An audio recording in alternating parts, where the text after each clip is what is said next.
Hey there, welcome to my channel. This is Erica from Highland Hickory Designs, and in this video I'm going to show you how to read line by line instructions for a corner to corner square. Not all corner to corner line by line instructions are going to be exactly the same, but the differences are usually just slight. So I'll do my best to give you an overall example of what it could possibly look like. That way you're prepared for the differences. Okay, so usually on one of these line by line instructions you'll have a key that will tell you the color and what that color is represented by. For example, PE would be peach, PU would be purple, G would be green. So sometimes it will say color A, color B, color C, or something similar where you can put in the color that you choose. You don't have to use what they suggest. And sometimes on this side, it could be any random letter. Peach could be S, J, T. It's typically not a number because that would get confusing when you're trying to write the number of blocks and then another number. It would just be too confusing. So more than likely it will be letters. And I did this on purpose where I had two that started with the letter P to show you that it can be more than one letter to indicate a color. PE for peach, PU for purple, just to keep them separate. So you need to pay attention to your key and be aware of what color goes with what letter combination. Okay, so let's get started. I use Stitch Fiddle to make my line by line instructions. They will print these out for me automatically, and they are always 100% correct according to the graph that you made. So there is no chance of human error unless you messed up somewhere in your graph. Okay, so let's go over how we read these instructions. Stitch Fiddle will add in an arrow to let you know if you will be working to the left or to the right for which row. It'll tell you which row you're on. And then this RS and WS in brackets means right side and wrong side. So row 1 will be the right side of your project.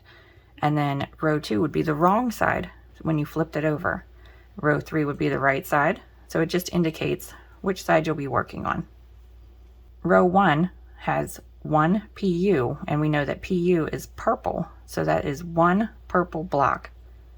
And in parentheses, it'll just tell you the total number of blocks per row. So one purple block is one total block. And I made an example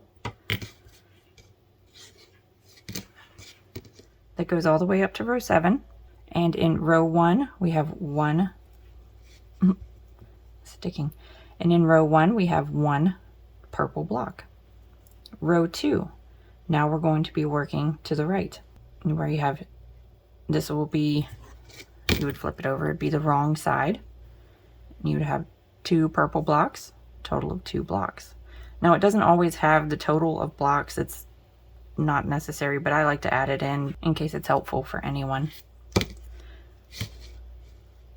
Row 3, we're going to start changing colors. So for row 3, we're going to have one purple block, one peach block, one purple block on the right side for a total of 3 blocks. So one purple, one peach, one purple. Okay, so if we skip ahead to row 7, on row 7 we're working to the left, which is the right side. So this is the right side. We have one purple, one peach, 3 green, one peach, one purple for a total of 7 blocks. 1, 2, 3, 4, 5, 6, 7. So I also recommend to mark off your rows as you complete them so you never lose track. In case you have to put your project down and come back to it later, you know exactly where you left off. You don't have to count. Okay, so we know for a square that the corners are going to be on the same line. They're going to be row 7 in this example. So I suggest marking your 2 corners with stitch markers, piece of yarn, anything you can to indicate where your corners are so you know that you no longer increase. So in your instructions, it will say mark your corners here. And this is going to be different for a rectangle, so you might want to check out that video. So you would mark the first block and the last block of the row right before it says to mark your corners. So then you're going to begin your decrease. All of these numbers, the number of blocks increased 3, 4, 5, 6, 7 until you got to your corner. Now we're going to decrease down 6, 5, 4, 3, 2, and back to the last corner of one block. And let me just take a minute to finish this square so I can show you. Okay, so now that the decreases are finished, we're going to take a look at row 8. We know that the ones with markers are our corners. Those are row 7, so we know that row 8 will be right after that. So row 8 working to the right, which means we left off here on row 7.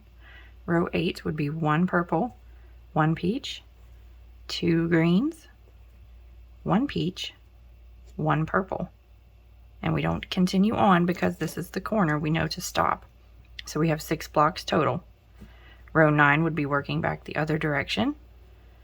This one, 1 purple, 1 peach, 1 green, 1 peach, 1 purple. 5 blocks total. Row 10,